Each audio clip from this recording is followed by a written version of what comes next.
I know, I've been gone for a very long time. And unbeknownst to you, it was a difficult 10 years. I'm not gonna take you through all the agony I've been through, but it was tough. Some of it you might have seen.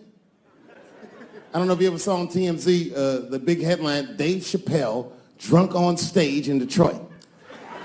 Well, if you saw it, I wasn't drunk. I had smoked some reefer with some rappers. Yeah. I don't know if you know anything about hanging out with rappers, but their weed is very strong. Stronger than what I was accustomed to. The article goes on to say I was booed off stage, which is also incorrect. I was booed. I did not leave.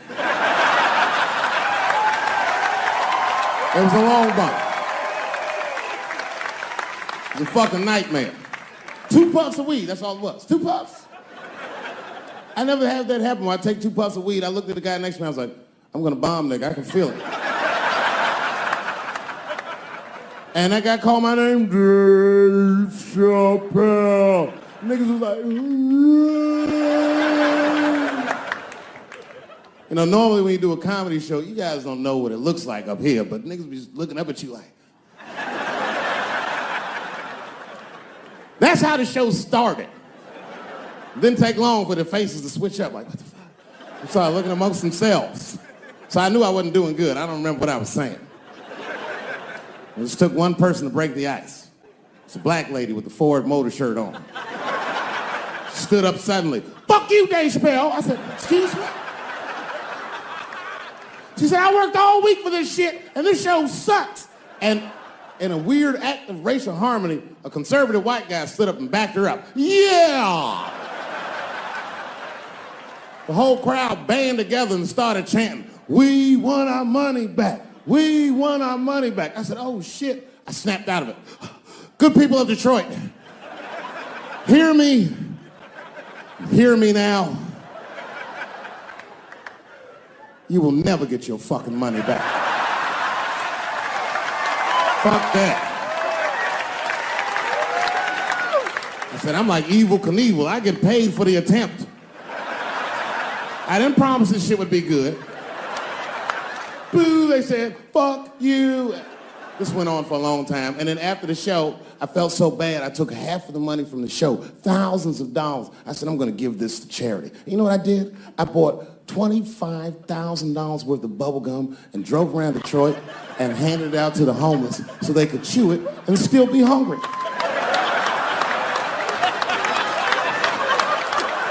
I was very mad at Detroit that night. Because not only did I bomb, nigga, I had to go back to the very same room the next night and do it all over again. Fucking nightmare. That would be like if you were having sex with a woman and for some reason, this would never happen, but for some reason, she had a mouse trap in her pussy. You get caught in the trap. And then you gotta fuck her again tomorrow night. I'd still do it, but you know, I'd be careful the next time. The old mouse trap in the pussy trick, eh? Fool me once. But we've already been through it, like Michael Jackson. Remember when they said all that shit about Michael Jackson? They never proved anything till his dying day, but they said that he did some very heinous things. And one time I watched a documentary about it. They were talking about all the shit Michael Jackson allegedly did. And as they were saying all these allegations, they started showing pictures of his home, the Neverland Ranch. You ever seen Michael Jackson's house on television? Well, the short of it is, there's a lot of things for kids to do with that place.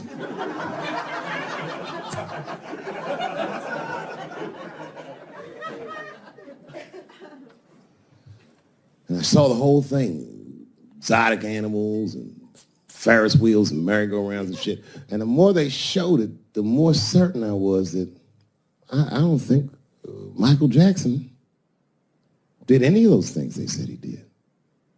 His house didn't look sexual. It looked like he was flossing on those motherfuckers.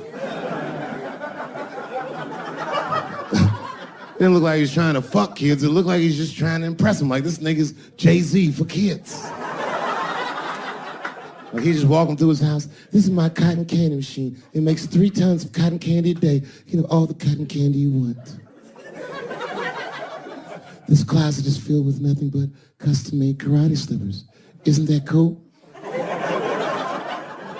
Shall I have my monkey bring us more cupcakes? Hey guys, let's watch a movie. What movie do you want to see? Home Alone. Oh, no, don't touch the DVD player. Macaulay Culkin's here, he can act it out. Come on, Macaulay. Act out Home Alone for my guests. And them kids was like, man, you are all right, mister. This is fantastic, man. We had you all wrong. All wrong? What? I don't understand. What do you mean? Huh? Oh, well, you know, man, we thought it was going to be the usual. Like, you're going to have us come over and give us some wine cooler and, you know, suck our dicks. What? Suck your dick? You faggot-ass kids. Why trying to suck your dick, nigga? I was trying to show you a better life. Bubbles, get these kids the fuck out of my house. You're just like everyone else. Hollywood is no place for moral absolutism. You know what I mean? We must never forget that R. Kelly peed on a 15-year-old girl. And he also wrote, I Believe I Can Fly. Same guy, same lifetime. If I showed you that video of him peeing on that girl and scored it to I Believe I Can Fly, he'd be torn. I used to think that I could not go on. You would know how to feel. If I can see it.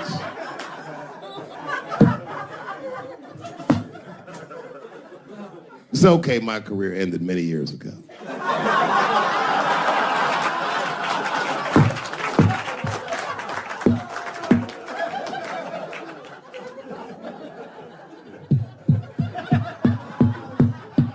She's just like, you need to stop doing that. And then I tried to change the subject. I go, how is school going, boys? And my sons tell me, well, we didn't have school today, technically. I'm like, well, what's going on? He said, well, there was like a school shooting drill. I never heard of this. You know what this is? They have drills that they make kids do where they practice what to do if somebody comes to shoot up their school. I'd never heard that before. I was like, what the fuck? Then I had to tell my sons the truth. I didn't want to tell them this shit. Son, listen to me. Fuck that drill. If somebody comes to your school and wants to shoot it up, I'm just gonna be honest with you. You probably gonna get shot, nigga. I'm just being real. You got a famous dad. I talk a lot of shit. They're gonna be gunning for you, little buddy. Just stay low and run in a zigzag pattern and don't try to save anybody, son. Do you understand me?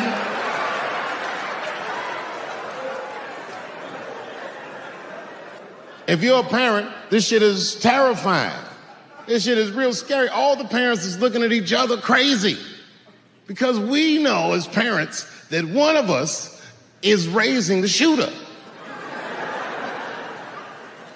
Just don't know which one of us it is. All we know for sure is that if you're a white parent, the chances that it's you is exponentially higher than the rest of us. It's fucking crazy. You know, I hated school too. It never occurred to me. Kill everybody in school? It's fucking crazy. Just do what I did, nigga. Try some things. Have you skipped school, nigga? Skip school. Take a walk and meet some other kids. Fuck school, nigga. You know what I said? That's all I said. First of all, I'll tell you right now what I said. And I will tell you that this was not a joke. It's a true story. And I just happened to tell it. All right, what happened was I went to a gallery party, all right? I don't know who in here has ever been rich before, but these are very nice parties. You know, wine and cheese and baller conversation. And there was a few eccentric types, one of which was a very wealthy man that happened to be wearing a dress. I don't know what you call him, man. This is a tranny or drag queen, perhaps. Whatever it was definitely a man. And this man was definitely on drugs. I don't know what kind of drugs he's on, but I knew he had too much. He didn't look good. It's like this. He's like, he looked sick. And all his friends were standing around him, concerned, trying to revive him. I don't know whether it looked like some kind of gay CPR. There was fanning and shit.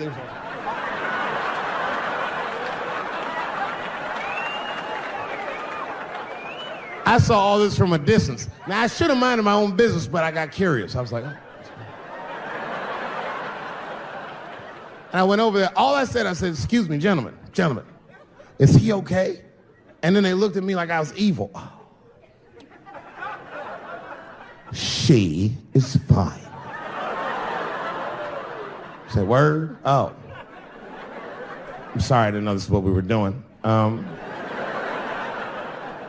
Here's my thing. I would support anybody's right to be whoever they feel like they are inside. I'm your ally in that. However, my question is, to what degree do I have to participate in your self-image? Is it fair that I have to change my whole pronoun game up for this motherfucker? That doesn't make sense. Seriously. If I put on an Argyle sweater and I'm like, hey everybody, I feel like a white guy in this sweater and I want some goddamn respect and a bank loan. That's not gonna work. Give a fuck how I feel. Why should I give a fuck how you feel? Nigger is a pronoun. But there was no time for philosophical debate. This was an emergency situation. I said, fine. Sorry, guys. I was just worried because she looks terrible. And she just fell off the bench. Appears that her dick is popping out of her dress. You mind if I call an ambulance, champ? I'd rather not be at a party where a tranny ODs. There's too many questions to answer.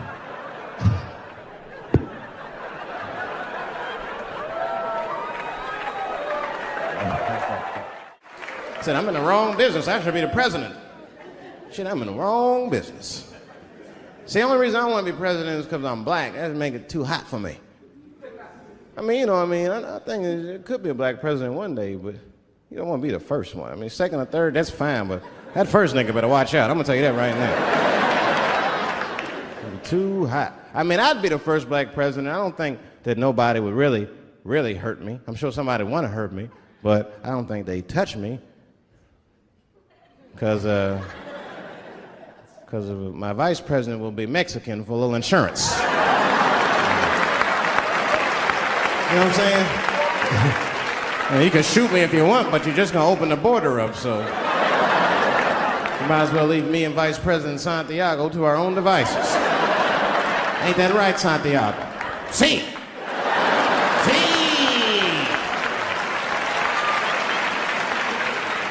Elian can stay.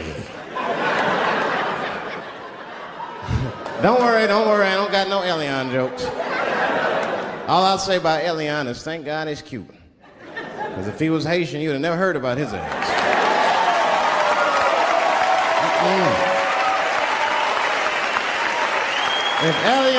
If Elian Gonzalez was Elian Mamumbo from Haiti, they'd have pushed that little rubber tube right back in the water. Sorry, fella, all full. Good luck. Just drug-infested, hate-infested, drug-infested world. Hate drugs.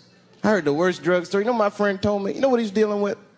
His landlord is hooked on crack. That's terrible. That's pressure. Your landlord's hooked on crack, that means you've got to have the rent. You come around all the time. I got the rent. It's not even due yet, it's the 10th. Come on, I need it! Let me just get $20 of it now, and then just give me the rest of the month. Every couple hours. Hey, look, I'm gonna need some more of the rent. This building's falling apart. Things came up. Comes home early from a party. Landlord's in the crib going through his shit. What are you doing in my house? Ah! Where's the sink? I came to fix it.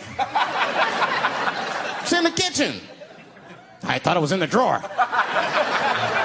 I'll fix it tomorrow when I come for the rent.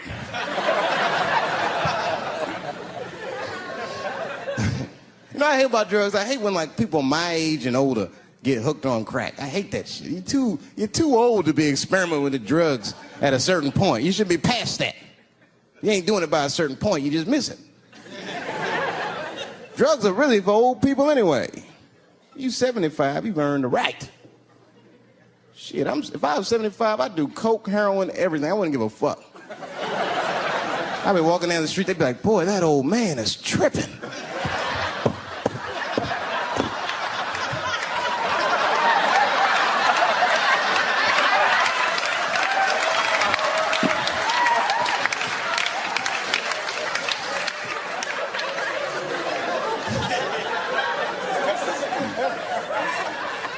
Can't do everything. Maybe weed. If you're gonna do something, do a little weed. Smoke weed. Weed's not as bad as everything else. Weed is a background substance. You know what I mean? You can smoke some herb and still function. And you ain't crisp, but you'll function. Nothing higher than weed, though. I made that mistake one time. I was at a party, some guy gave me some shit. He's like, here, man, take this. It's fucking mushrooms. I took it, I forgot all about it, you know.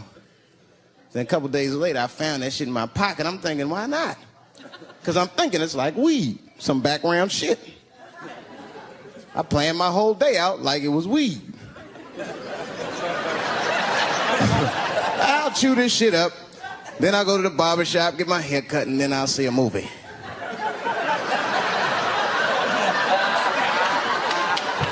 I chewed it up. So far, so good. Then I was in a barber shop like an hour later. And it's funny because I was just thinking to myself, I was like, ooh, this stuff sucks. Tastes like athlete's foot.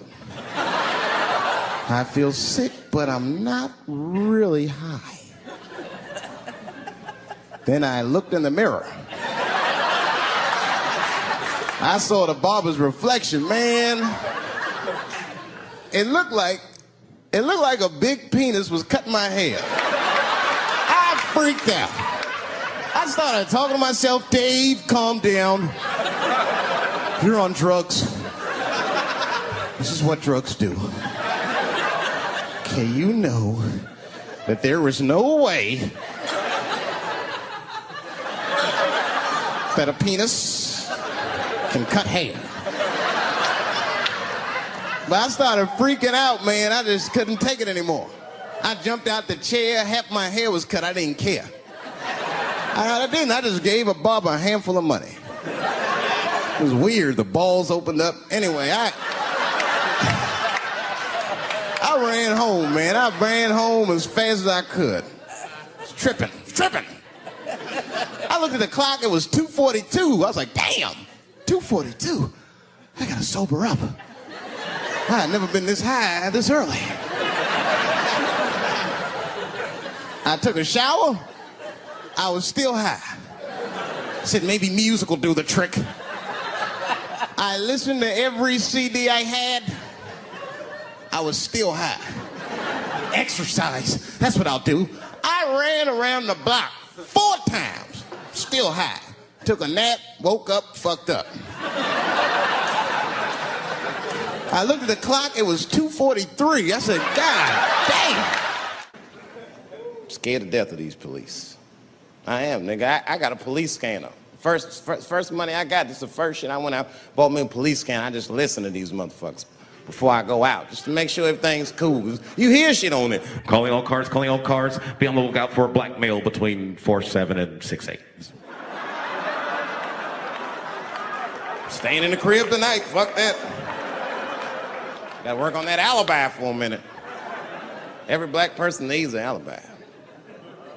I do them impromptu joints. If I'm by myself and need an alibi, I'll just open up the windows in the apartment, turn all the lights on, start beating off right in the window. Look at me. Hey, everybody, look, it's me, Dave Chappelle. I'm crazy, I'm jerking off. Note the time, motherfuckers. It's 2:35. Look at me, I'm jerking off in the window, 2:35. Comedian Dave Chappelle is June 10th. Note the time.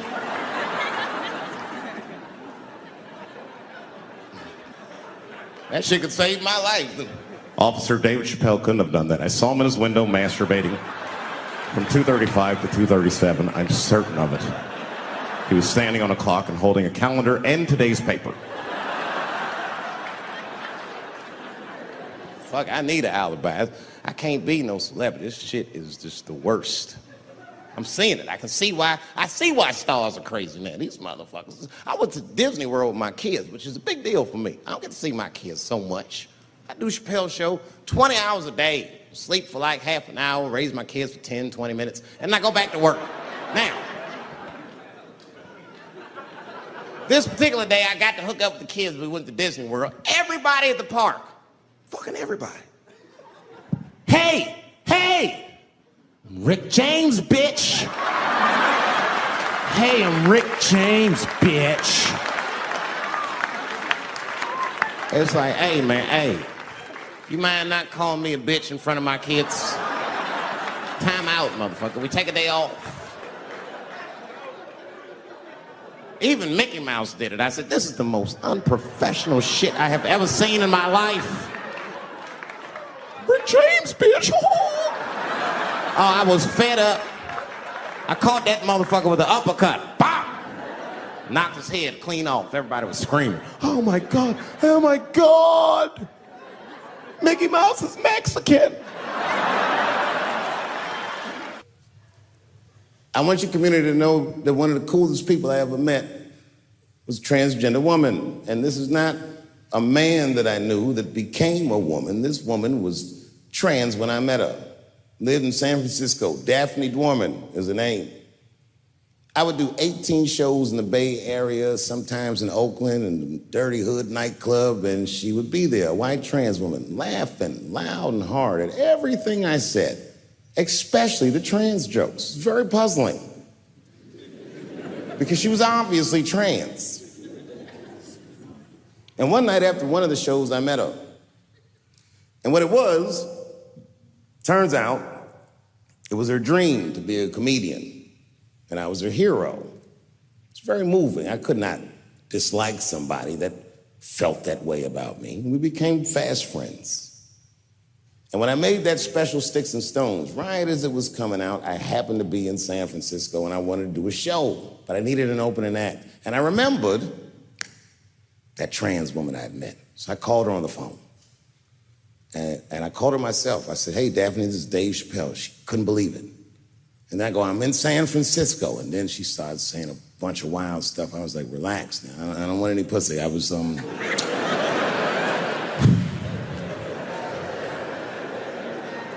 was calling because I'm doing a show and I need an opening act. And I was wondering if you'd open the show. And she was like, fuck yeah. Now, I didn't know this at the time, but this woman had only done stand-up comedy 8 times in her life. This is little to no experience. And now she's about to open a show for what many call the GOAT.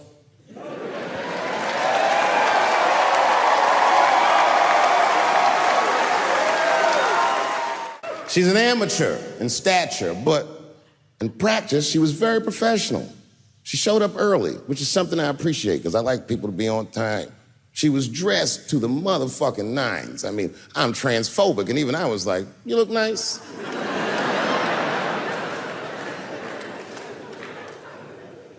Went up on the stage with all the swag of a professional comedian, grabbed that mic and walked right down the middle and looked at the crowd like a gangster. Man, you should have seen her work. This bitch bombed for 45 minutes straight. And I am not exaggerating, young man. That show was terrible. Stunk. Stunk. And then she brings me on, and you know, I was like a glass of water after a handful of salt. The crowd was happy to see me. I was killing it. But here's what impressed me. Any other comedian I've ever seen, if they had bombed as bad as she did, would have snuck out of the back of the theater and went home and cried or something. And she didn't do that. Not only did she not leave, she found a seat right up in front. You know, when a new comedian watches an experienced comedian in comedy, we call this taking class. And this bitch took my whole class. She sat up there and was laughing as hard as she always laughs, as if nothing bad had even happened to her. And I saw her show. Something bad happened to her.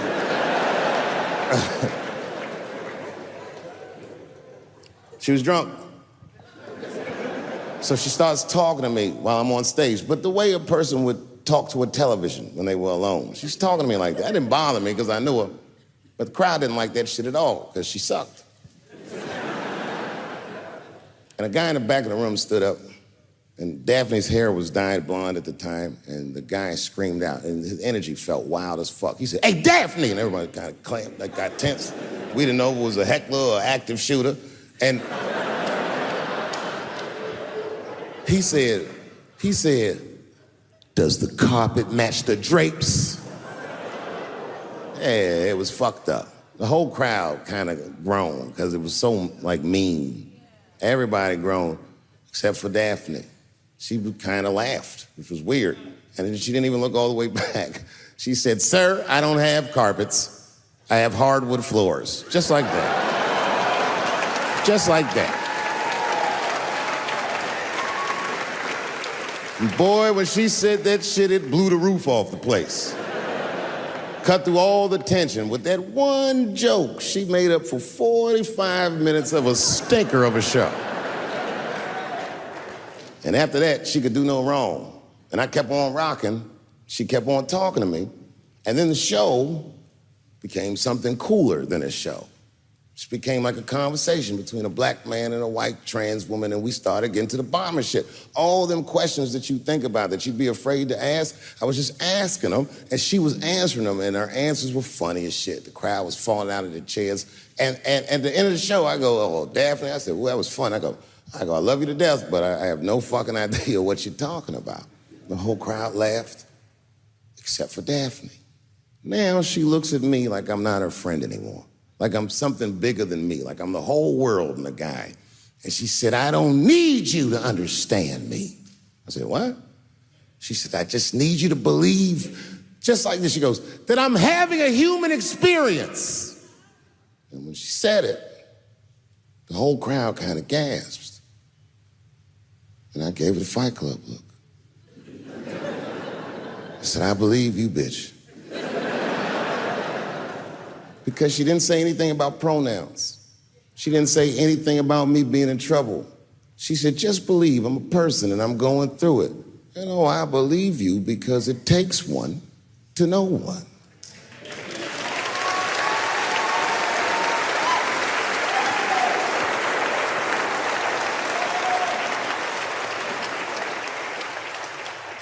Then I told the crowd good night, and they start going crazy. And before the applause gets to its crescendo, I say, "And don't forget my opening act, Daphne."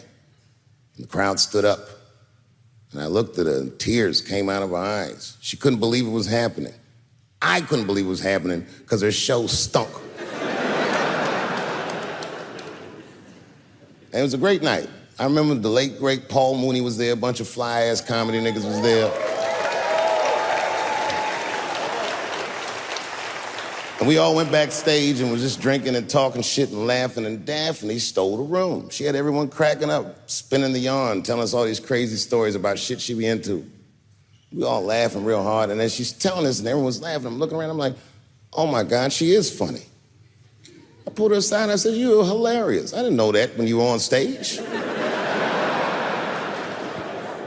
I said, "You're doing some things wrong, but I can help you." I said, "Anytime I'm in San Francisco, why don't you open the show for me, and I'll just try to give you some pointers, see if you can't work this thing out." And she said, "Are you serious?" I was like, "Yeah." And she grabbed me real tight, hugged me, squeezed me, and I pushed her off violently because I'm transphobic. I said, "Boundaries, bitch."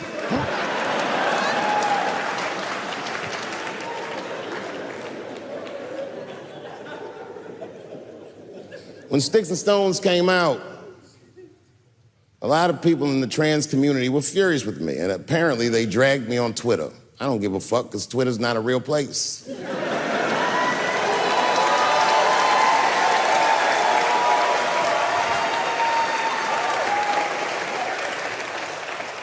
And the hardest thing for a person to do is go against their tribe if they disagree with their tribe. But Daphne did that for me. She wrote a tweet that was very beautiful, and what she said was, it was almost exactly what she said. She said, punching down on someone requires you to think less of them.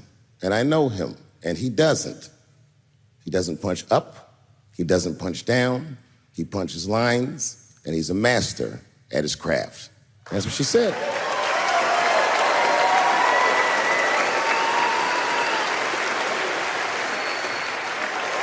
Beautiful tweet, beautiful friend. That took a lot of heart to defend me like that.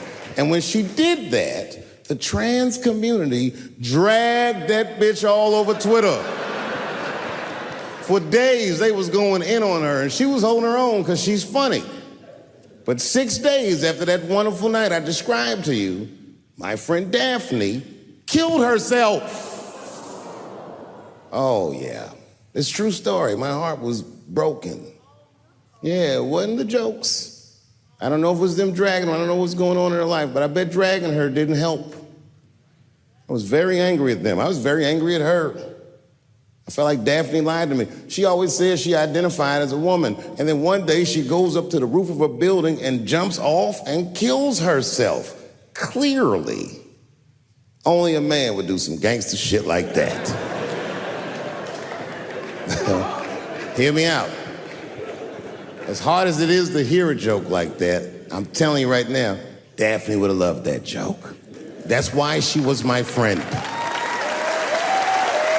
I was reading her obituary, and I found out she was survived by a daughter. And the moment I found that out, and this is true, Anderson Cooper from CNN texted me. And all he said was very nice. He said, "I'm sorry to hear about your friend." And I texted him right back, "New phone, who this?" He said, "It's Anderson Cooper." I said, "Oh," I said, "Anderson." I go, "Look, I need to find her family." And he texted me right back with all the phone numbers and all this information. I say this to say, if you ever want to know about anything gay, call Anderson Cooper from CNN. This nigga is faster than Google.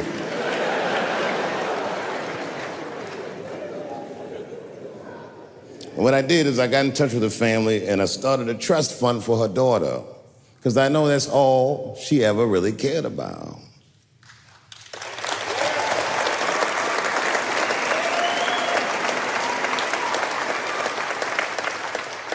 And I don't know what the trans community did for her, but I don't care, because I feel like she wasn't their tribe, she was mine. She was a comedian in her soul.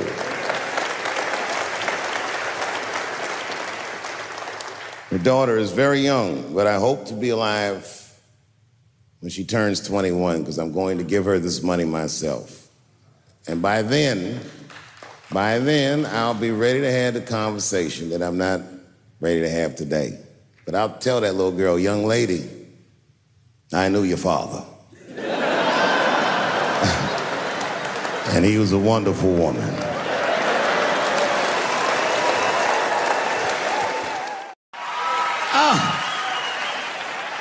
I'm goddamn sick of it. This is the worst time ever to be a celebrity. You're gonna be finished. Everyone's doomed. Michael Jackson has been dead for 10 years, and this nigga has 2 new cases.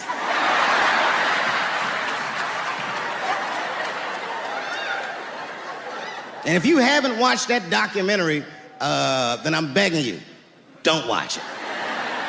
It's fucking gross. I felt like HBO was sticking baby dicks in my ears for 4 hours straight. Really nasty shit. I don't want to know all these things. Turns out, Michael Jackson allegedly likes a long gander at the anus. So they said he stares at people's buttholes. That's what they said. That's how gross the documentary was.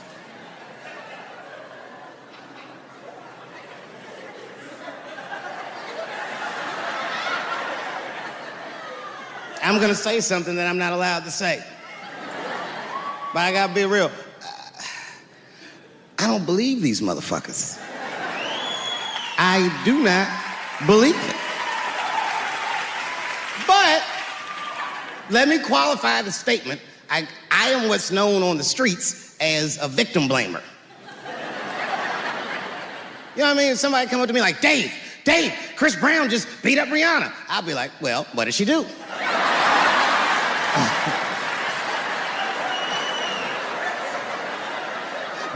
Michael Jackson was molesting children. Well, what were those kids wearing at the time?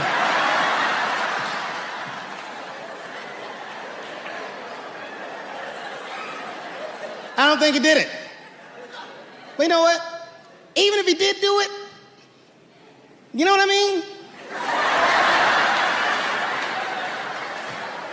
You know what I mean? I mean, it's Michael Jackson. I know more than half the people in this room have been molested in their lives.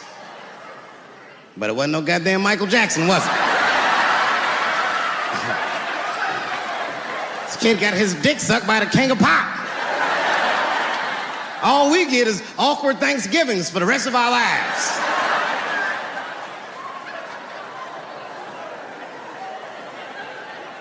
You know how good it must have felt to go to school the next day after that shit? Hey, Billy, how was the weekend? How was my weekend? Michael Jackson sucked my dick. And that was my first sexual experience. If I'm starting here, then well, sky's the limit.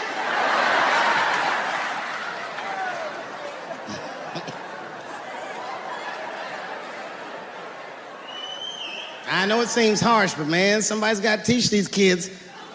There's no such thing as a free trip to Hawaii. He's gonna want to look at your butthole or something.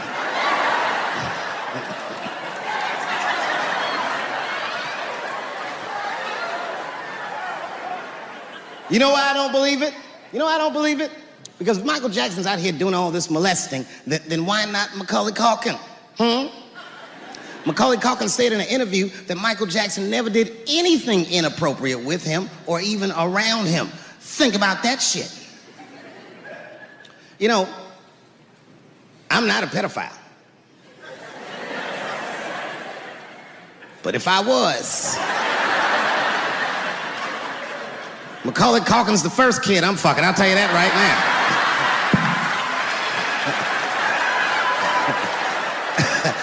I'd be a goddamn hero. Hey, that guy over there fucks a kid from Home Alone. And you know how hard he is to catch.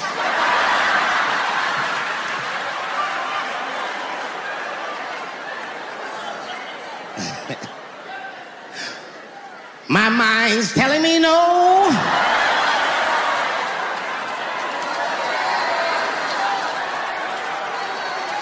Okay, R. Kelly is different. I mean, you know, if I'm a betting man, I'm gonna put my money on he probably did that shit. I'm pretty sure he did that shit. You know, it was bad, okay, so a couple years ago, I was doing a show in Detroit, and I'm sitting backstage in my dressing room. A friend of mine comes by, this chick, Dream Hampton. Dream tells me, right before I'm going on stage, she goes, Dave, I'm working on a documentary about R. Kelly. Would you like to be in it? And I was like, nah, bitch, I'm cool.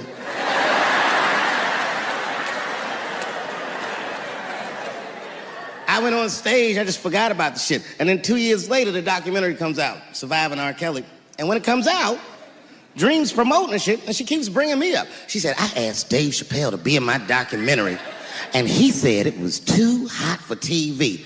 Bitch, I did not say that. It does not even sound like how I talk. Oh, that's too hot for TV? I would never say that shit. Why I wasn't in the documentary? There's a very simple reason, and I cannot stress this point enough. The only reason that I didn't do it was because, and it's very important, I don't know this nigga at all. I don't know anything. I don't know anything that they don't tell me about. I don't hang out with this nigga, nothing. So what the fuck do I gotta be in the documentary for? This guy, R. Kelly, got another sex tape out now. Can you believe that shit? This guy makes more sex tapes than he does music. He's like the DJ Khaled of sex tapes. Another one. Like, damn, nigga. It's a lot of tapes. The new one's so bad that they didn't even show it. I've never seen anything like this. The prosecutor in Chicago came out in a press conference and read to the media a transcript of a sex tape. Have you ever heard of such thing? This nigga read the sex tape. And it was so bad that R. Kelly sounded guilty in the transcripts. It's fucking amazing. 16 times the girl's age was mentioned. Isn't that crazy? This motherfucker is an idiot. He was fucking her like, yeah, this is the best 14-year-old pussy I've ever had in my life. And she was like, you like this 14-year-old pussy? He's like, oh yeah, I love this 14. I'm like, man, you need to shut the fuck up. You gotta give your lawyer something to work with. You're supposed to be on the tape like, this is the best 36-year-old pussy I've ever had in my life. And then your lawyer gonna be like, Your Honor, clearly my client thought that this woman was 36, as he mentioned some 16 times in the tape.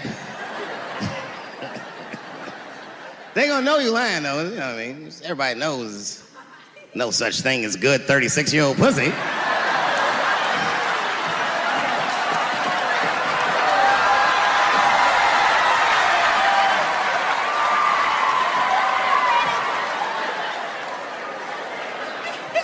Doesn't matter what I say. And if you at home watching this shit on Netflix, remember, bitch, you clicked on my face.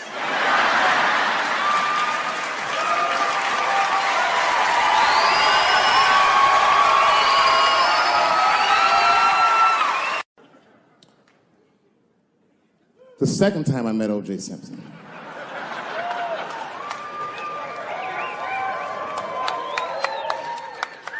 Was right after the trial of the century.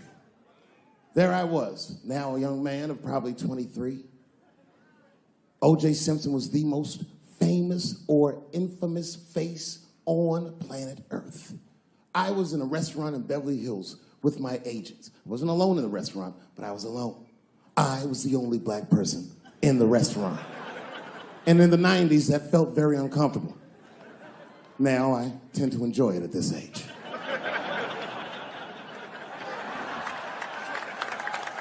I was having dinner with my agents, celebrating a deal that they told me was lucrative, but I later learned fucking sucked. And suddenly, a group of women walked by.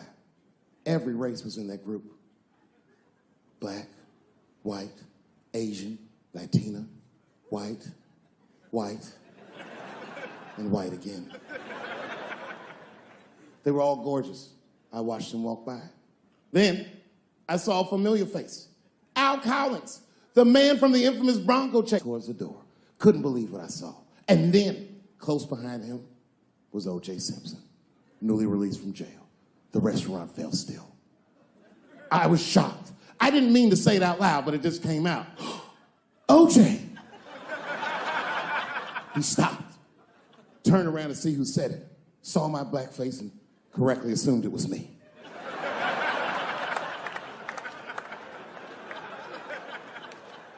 I was sitting in the corner of the booth. He leaned over all the white people I was having dinner with and shook my hand. How are you, young man? He looked in my eyes, and I could see in his eyes that he didn't remember meeting me the first time. And then he walked away. And I looked back at my agents, and all of them had nothing short of disgust on their faces. And the only one with the courage to voice their disgust was a woman named Sharon, who used to represent me. How could you, she said. How could you shake hands with that murderer? I said, Sharon, with all due respect, that murderer ran for over 11,000 yards.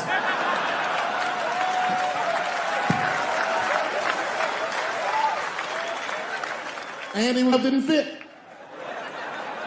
Glove didn't fit. Get over yourself. Some people can't do that. Some people just can't get over themselves. Gay people have a hard time doing that recently. Here we go. Here comes the deep water. No, recently I've noticed that. I noticed that with that Manny Pacquiao controversy. Yeah, no, it was now in the gay community's defense, Manny Pacquiao said some outlandish shit about gay people. Very, very not nice things that I won't repeat, but there was biblical verses and some analogies to animals. Wasn't a good look. Nike took his shoes immediately, which I thought was a little harsh. A little harsh. You know what I mean? Because he's just because he's Asian. You know what I mean? fuck you gonna take shoes off Asian dude to appease a gay dude? You know what I mean? No? You don't know what I mean. But Asian people kind of know what I mean. No? No Asians in the front? No? No, this is what I mean. Okay, look. Okay, you're an Asian dude. No, I say this with no disrespect. But we're all Americans, right? And we can agree that America has a huge body count all over the world, but nowhere more than Asia. Literally, if you look at history, recently, we have bombed the masculinity out of an entire continent. We dropped 2 atomic bombs on fucking Japan, and they've been drawing Hello Kitty and shit ever since. There's a lot of lady boys in the wake of our bombs. And I know these things because my wife is Asian. She's Filipino. All right, well, okay, so that explains it. Now you know why you see me at all those Filipino events. I'm not there picking up pussy, I'm dropping some off.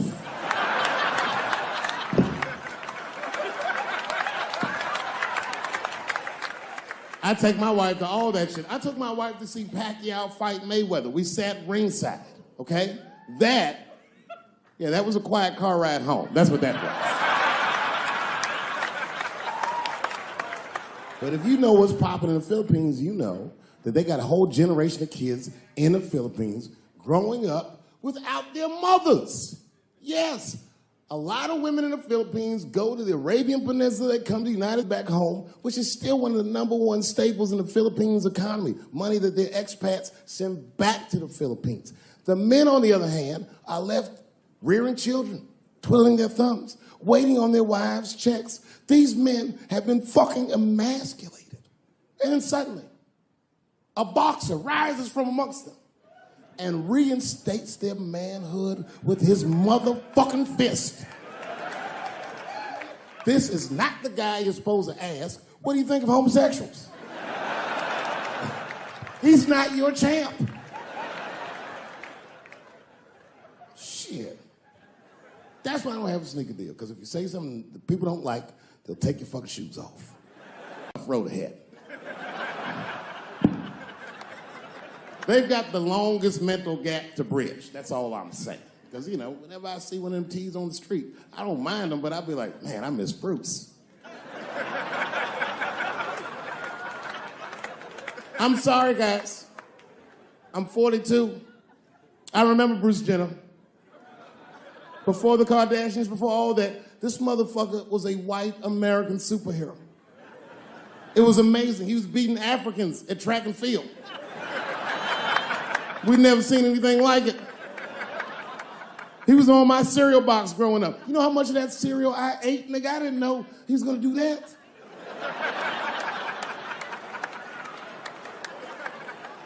I knew before you guys knew. I heard things on the street in Hollywood. You know, you just be out, see people. Hey, what's up, Kanye? Why the long face? Nigga, you'll see. I got 2 mother-in-laws now. And when I heard he was gonna do it, I was scared. I didn't think the public was ready. I didn't think the media was ready. And you know what? I was wrong. Never seen anything like it. Welcome to the world, Caitlin. So long, Bruce. Hello. Somebody called me a nigga in traffic last Wednesday. It's so long, it takes a minute.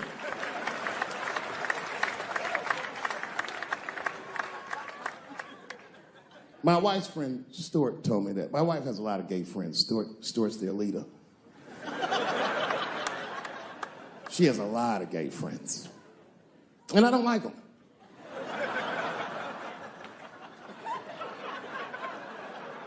Not because they're gay, I'm just judging them on the merits of their character. They're just not nice dudes. They're fucking rude house guests. They're sitting on my couch, giggling with my wife, eating my motherfucking macaroons. And I come in, they act like the party's over. Hey, Stuart, what's going on? This guy talks to me the way a cat would speak if a cat could talk. Hi, David.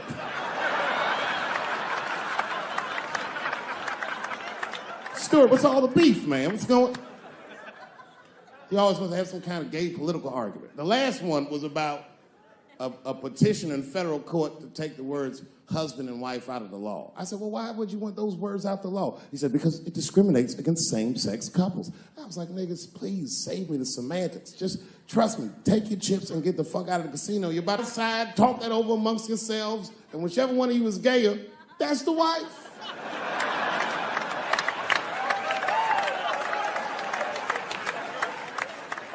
No, Stuart didn't like that. Stuart educates me about this movement, you know what I mean? I didn't even know shit about it. He told me it's called LBGTQ.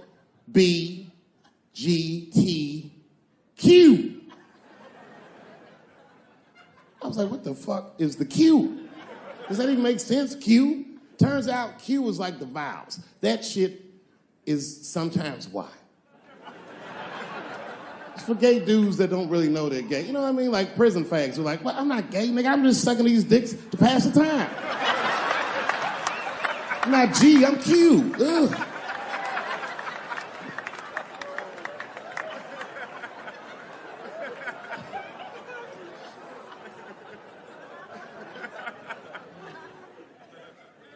I think, okay, again, of all those letters, the T has the toughest road ahead. In fact, I think the T should stand for tough. If Martin Luther King had a sneaker deal, we'd still be on the back of the bus. They always true, the Nike exec would come up, hi, Martin, we need you to tone down the talk of civil rights and blacks being humans. It's upsetting our southern distributors. But I don't understand. I thought that's why I had a sneaker deal in the first place. Not quite. Really, it's a walking shoe, and we like the marching, but try to understand. Fuck that shit. You know, I get it, though. I understand why gay people are mad, and I empathize. You know what?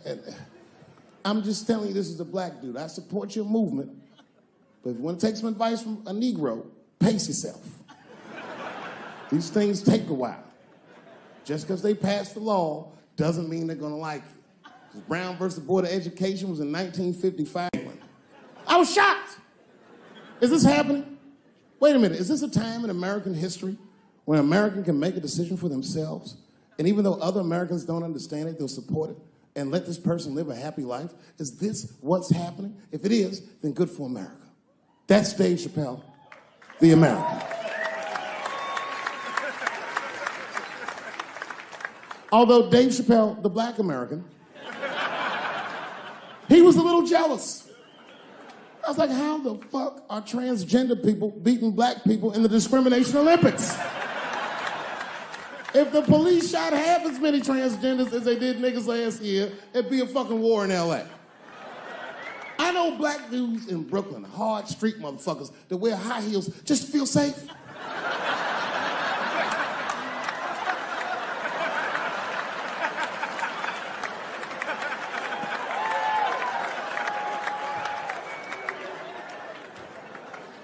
Transgenders are gangsters.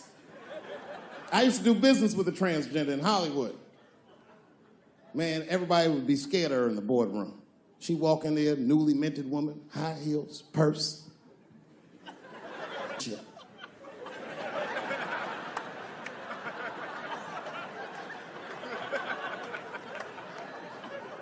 And then she walked to the head of the conference table, stare at us all, reach in her purse and pull her old dick out and throw it on the table. Let's talk business, gentlemen. Ah!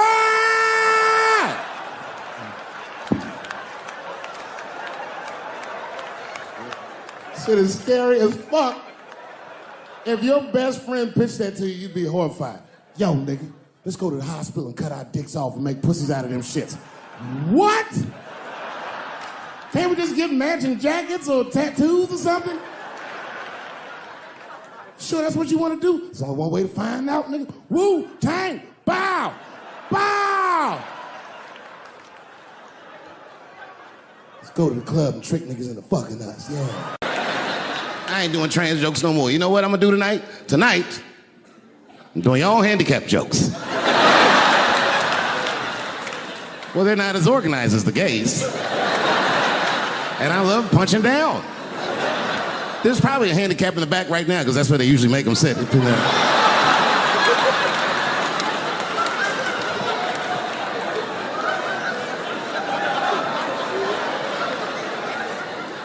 I came here to laugh at transgender people. I didn't know this nigga was gonna make jokes about us. Come on, y'all, let's get the fuck up out of here.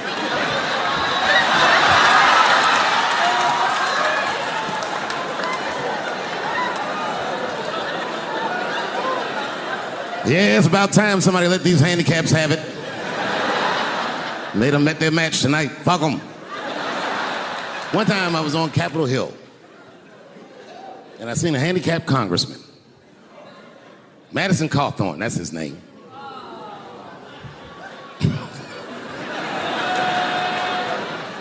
He's a Republican from North Carolina, and he was shocked, because I saw him, and I go, hello, Congressman. He didn't even know I knew who he was. He turned around. Then I just walked away. I wanted him to see me do something he couldn't do. I skipped. That nigga was mad.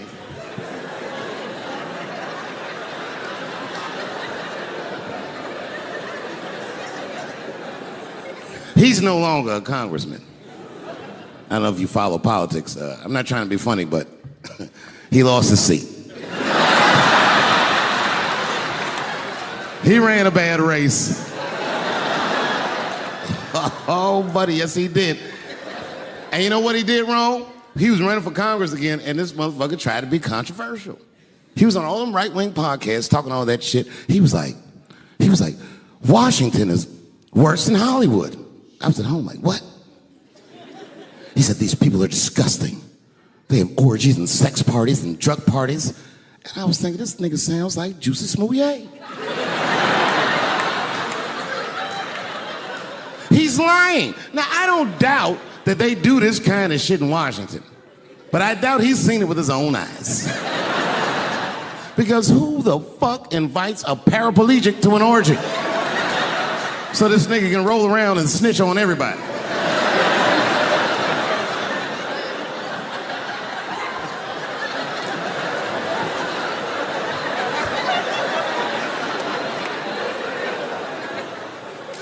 I said, there's only one reason you're gonna invite him to an orgy. And you know what that is. Have at it, guys. I can't feel anything. Let's get this bill passed for America. One at a time, folks.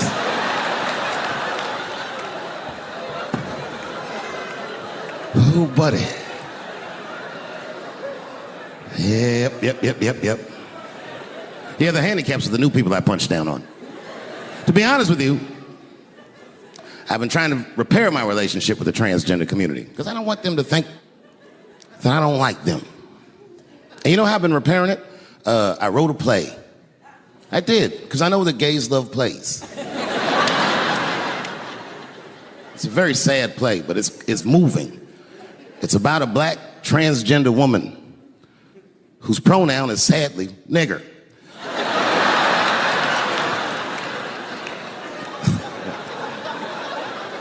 It's a tearjerker.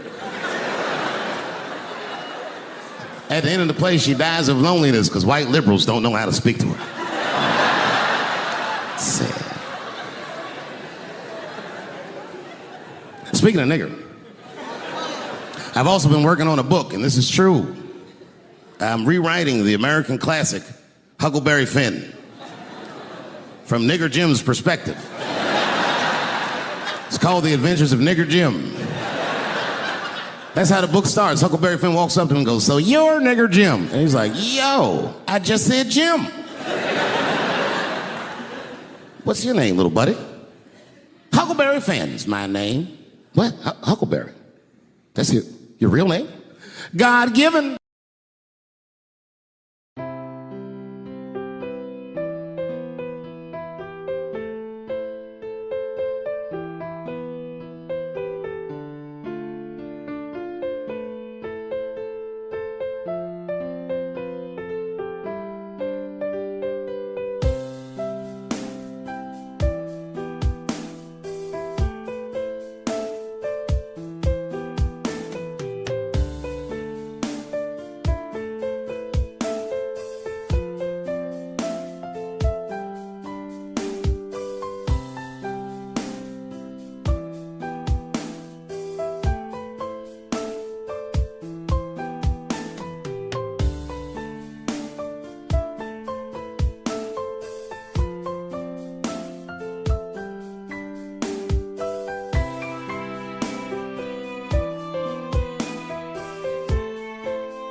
last special because I have an objective tonight.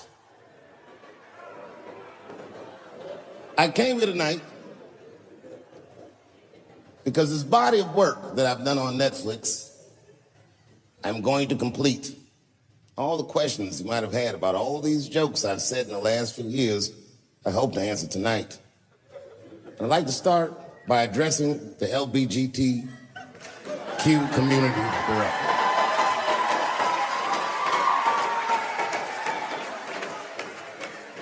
And I want every member of that community to know that I come here tonight in peace. And I hope to negotiate the release of the baby.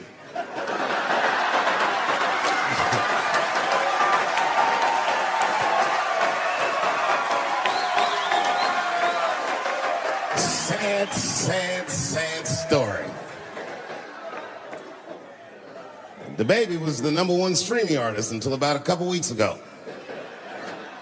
He took a nasty spill on stage and said some wild stuff about the LGBTQ community during a concert in Florida. Now, you know I go hard in the paint, but even I saw that shit and was like, God damn, the baby. Ooh, he pushed the button, didn't he? He pushed the button, punched the LGBTQ community right in the AIDS. Can't do that. Can't do that. But I do believe, and I'll make this point later, that the kid made a very egregious mistake. I will acknowledge that. But, you know, a lot of the LGBTQ community doesn't know the baby's history. He's a wild guy. He once shot a nigga and killed him in Walmart. Oh, this is true. Google it. The baby shot and killed a nigga in Walmart in North Carolina. Nothing bad happened to his career.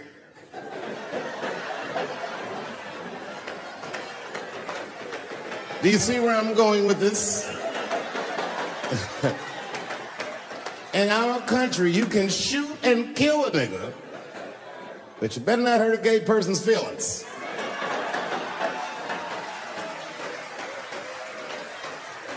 And this is precisely the disparity that I wish to discuss. I have a question for the audience. And this is a real question. I'm not joking around. Is it possible that a gay person can be racist?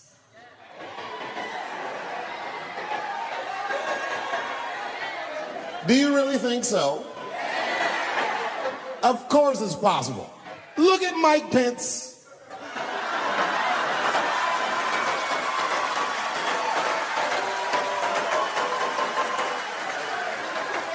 Who I'm guessing, but I bet you he's gay. And he's not Pride Parade gay either. He's sad gay. Feel bad for him. He looks like one of them gays that prays about it.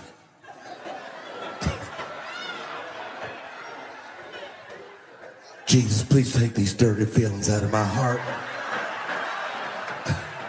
Please, Jesus, make these buttholes ugly to me. I don't want to keep on tasting these dicks.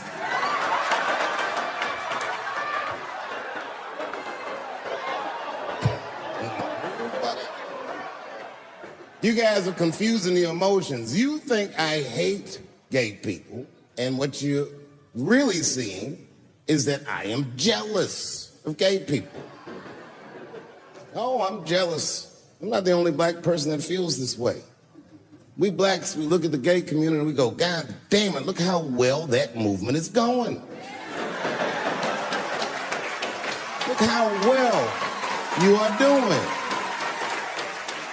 And we've been trapped in this predicament for hundreds of years. How the fuck are you making that kind of progress?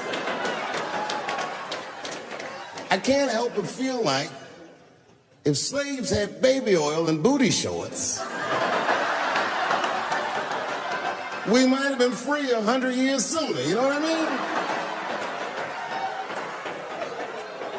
If Martin Luther King was like, I want everybody to get up on them floats, get your bodies good and shiny.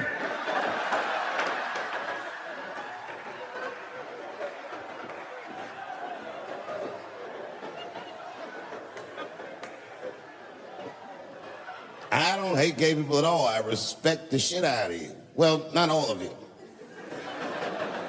I'm not that fond of these newer gays. Too sensitive. Too brittle.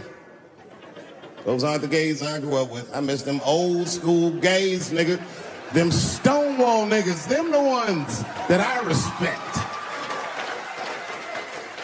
They didn't take shit from anybody. They fought for their freedom. I respect that shit. I'm not even gay. And I want to be like a Stonewall nigga. Them old school gangster gays. Them glory hole niggas. Them the ones I like.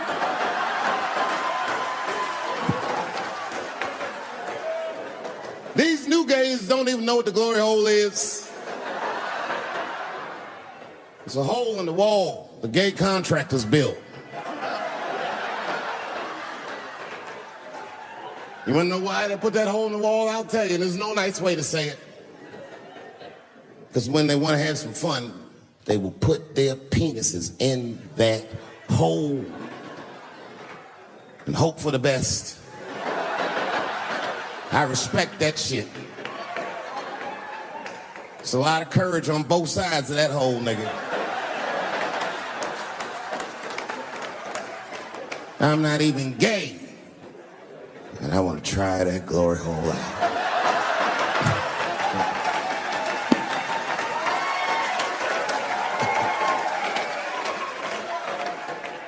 What if Martin Luther King had to integrate the glory hole? I don't care if it's black lips back there, white lips back there. A mouth is a mouth. A warm, wet mouth. I'm going all the way.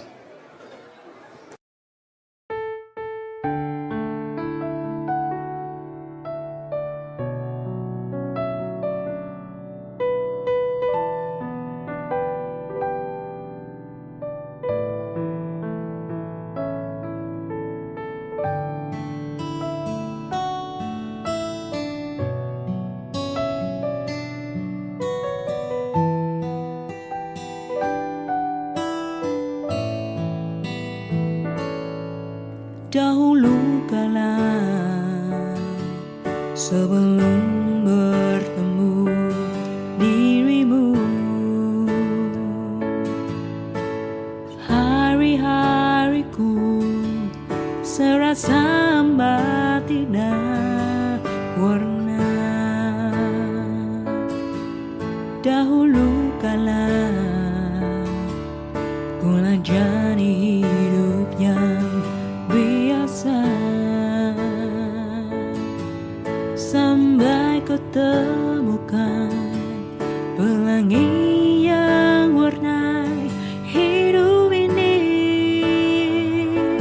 Kasih mengubah hari yang hamba menjadi penuh makna, berbagi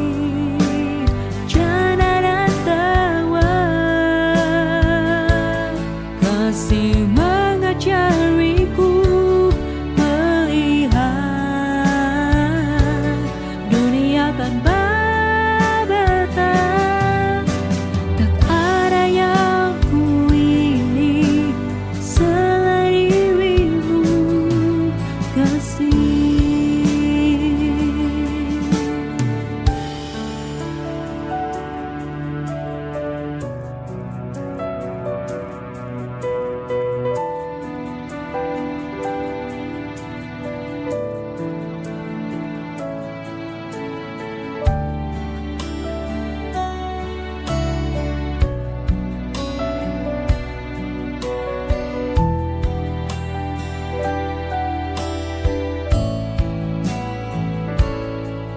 Dahulu kala sebelum bertemu